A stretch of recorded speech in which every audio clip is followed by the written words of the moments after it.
Kita ke informasi lain pemirsa, usai diperiksa polisi, komika Panji Pragiwaksono mengaku tidak menistakan agama dalam stand-up komedi bertajuk Mens Rea. Namun Panji harus menghadapi 6 laporan hukum terkait show Mens Rea tersebut. Atasan Presiden Republik Indonesia, let's go! Apapun yang gua katakan, orang nggak bisa marah, kan menurut keyakinan saya.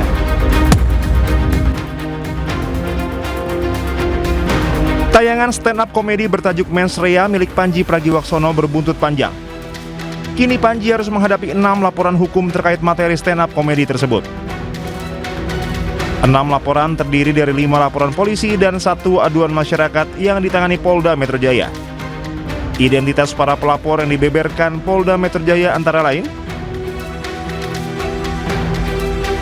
Angkatan Muda Nahdlatul Ulama dan Aliansi Muda Muhammadiyah, pemuka agama dari Front Pembela Islam Novel Bamukmin, Majelis Pesantren Salafiyah Banten, serta 3 warga lainnya yang salah satunya merupakan aduan masyarakat. Usai dilaporkan beberapa pihak terkait kontennya di Mens Rea, Panji mendatangi kantor MUI untuk bersilaturahmi dan berdialog mengenai tayangan Mens Rea. Panji yakin karyanya hanya untuk hiburan dan akan berakhir baik. Bang Panji, tolong Bang. Hati-hati guys, hati-hati. Nah, kan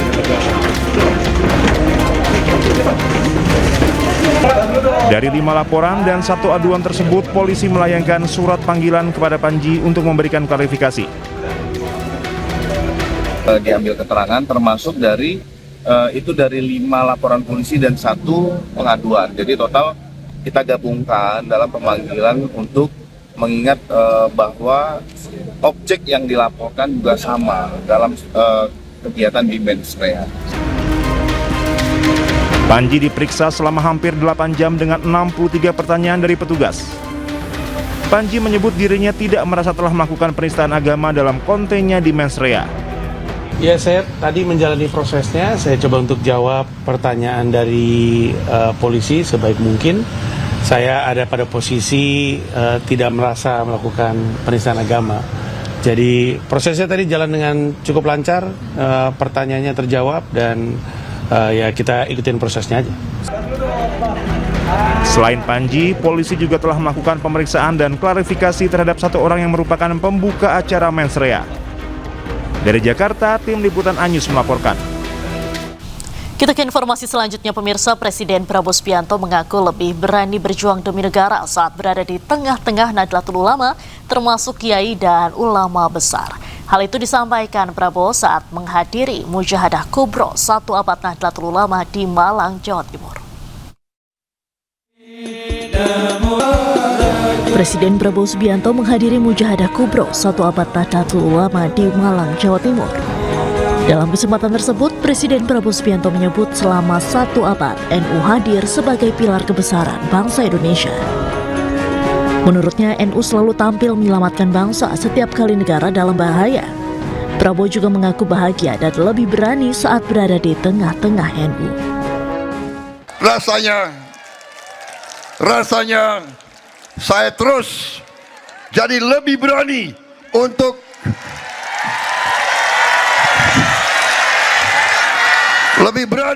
berbakti, mengabdi, dan membela rakyat Indonesia seluruhnya.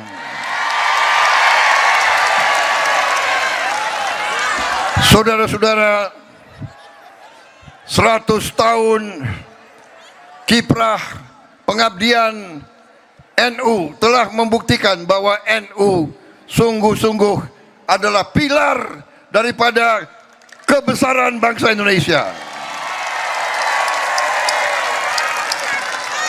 Setiap kali negara dalam keadaan bahaya, NU tampil untuk menyelamatkan.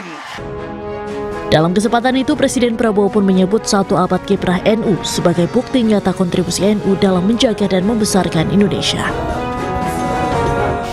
Di hadapan ribuan warga Nahdlatul Ulama di Malang, Jawa Timur, Presiden Prabowo Subianto juga menyampaikan tekadnya untuk menurunkan biaya ibadah haji bagi rakyat Indonesia.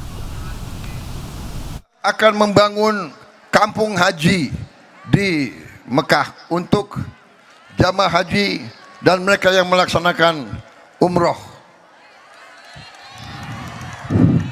Nanti dijamin semua jamaah akan mendapat hunian yang layak, tempat yang baik, tidak usah ragu-ragu lagi, tidak boleh ada macam-macam lagi. Pelayanannya akan terbaik dan saya bertekad menurunkan biaya haji untuk rakyat Indonesia.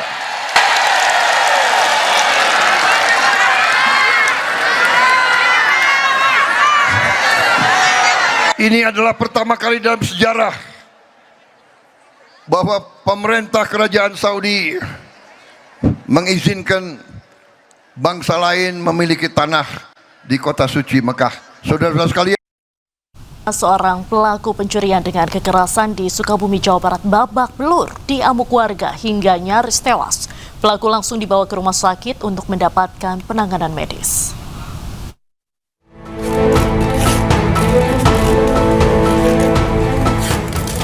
Pelaku pencurian dengan kekerasan tak berdaya usai menjadi sasaran amok warga di Jalan Raya Sukabumi Cianjur, Kabupaten Sukabumi, Jawa Barat. Kemarahan warga dipicu lantaran ulah pelaku yang merupakan residivis telah melakukan pencurian dengan kekerasan terhadap korbannya. Saat berpura-pura meminjam motor di wilayah Lembur Situ, Kota Sukabumi. Korban yang mengetahui pelaku suka nongkrong di sekitar lokasi kejadian, kemudian meminta bantuan warga sekitar untuk menangkapnya. Petugas kepolisian yang datang ke lokasi langsung mengamankan pelaku dari amukan massa. Alhamdulillah, sekarang pelaku sudah diamankan berkat bantuan dari masyarakat dan memang mengalami luka.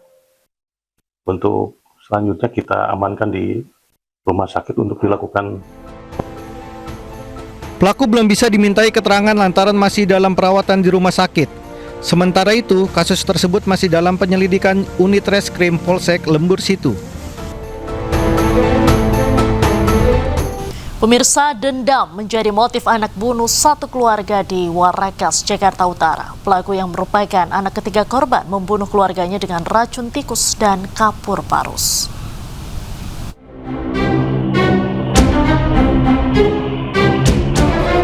Setelah melalui serangkaian penyelidikan dan pemeriksaan bukti forensik dari penemuan jenazah satu keluarga yang tewas dalam rumah kontrakannya di Jalan Warakas 8, Tanjung Priok, Jakarta Utara pada 2 Januari lalu, polisi menetapkan anak ketiga korban sebagai tersangka. Tersangka Abdullah Sauki Jamaluddin yang berusia 22 tahun tega melakukan pembunuhan berencana terhadap ibu, kakak, dan adik kandungnya. Tersangka menggunakan racun tikus dan kapur barus untuk melancarkan aksinya. Racun itu dimasukkan dalam panci teh, rebusan teh, kemudian direbus. Setelah itu menjelang beberapa lama setelah para korban itu tidur ya, atau tidak sadarkan diri, kemudian teh itu dimasukkan dalam muk. Kemudian teh tersebut yang sudah mengandung racun itu disuapkan menggunakan sendok ke mulut para korban. Pembunuhan berencana ini didasari oleh dendam pribadi.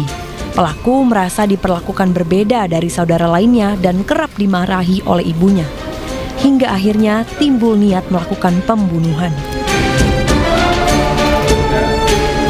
Pelaku sudah merencanakan dan ini semua hasil dari BAP tersangka. Dan tersangka sudah mengakui.